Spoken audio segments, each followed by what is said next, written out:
I'm excited to welcome into the studio my next guest, Anupam Khandelwal. Did I say that correctly? Yes. Did I do it all right? Yep. Anupam? All right, take a seat. CEO of Sage Surfer. Yep. All right. Well, I'm excited to hear about what Sage Surfer is doing in the mental health and happiness health moonshot. Is that right? Yep. So what are you working on? So we are working on trying to include the full circle of care team.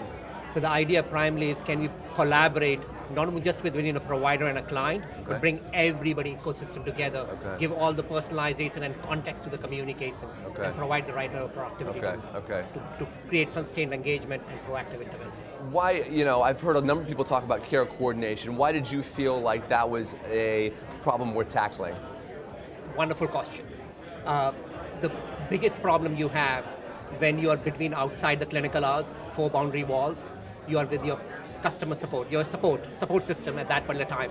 And who are those people? Your trusted support people. Yeah. If you don't include them, which is mostly left out, you lose the proper engagement possible and the insights which they collect on a daily basis to provide proactive interventions. Got it, okay. So take me behind the curtain.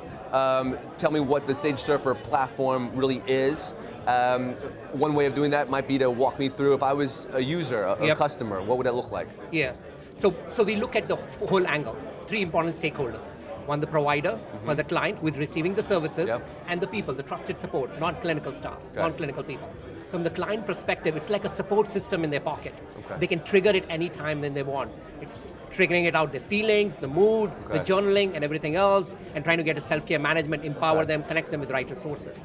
On the provider side, we provide productivity tools to make those sustained engagement possible, and they can get ongoing insights to do proactive interventions. For the family side, they have a personal dashboard to see what their loved one is doing at any given time. And they can intervene and provide those insights with the context behind it. So it's providing a more continuum of support outside the clinical hours. Got it. What has the response been like? It's been fabulous. So we have been working across the country with different providers, ranging from mental health clinics, to county system, to school-based mental health providers, to treatment centers, and so on and on. And lots of people are joining the team, and we're just looking to scale our operations further.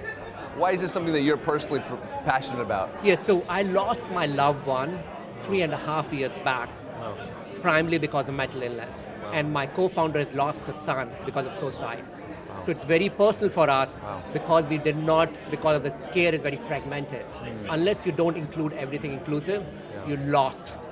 Lots of things fall through the crack. And that's what we're trying to do. We're not just trying to make a patient engagement between a provider and a client, but include the whole people together. How do you feel like the care coordination platform can help with destigmatizing some of these issues? And that's partly what makes it lonely, right? Yes. Yeah, so we are working with lots of different organizations like NAMI, National Association of Mental Illness, for suicide preventions and suicide survivors, where people are very siloed. They don't want to take any care whatsoever. Forget about technology. We're trying to take them from the full spectrum of isolated to where they are self-empowered and they can take care. So the whole spectrum of stuff which is done on our platform. Very nice, very nice. Okay, so here we are in the beginning of 2020. What are you most excited about for the next year? So 3 important things. So we just completed NSF, National Science Foundation, in last year, this 2019, and we are growing and scaling our operations. We're collecting lots of data across different websites, different customers and all. And then we are raising our seed round. So we already have commit, and we're trying to complete our seed round to scale our operations globally. Okay. And why is it important to be at events like this? Like, what are you getting out of the festival? It's networking and talking to people, what's happening as such. Because I think you require the whole team. It is not a siloed solution. You require the whole collaboration. So we're bringing the collaboration, the networking, and the insights which are needed there, right? So that we can figure out what makes sense for our customer and how best you can solve their problems and the client's needs. Awesome. All right, that's all the time we have. Thanks for stopping into the studio. I wish you the best with the company and over the next day as you Wonderful. Thanks continue a lot. to network. Thank you. All Thanks right. a lot. Take care.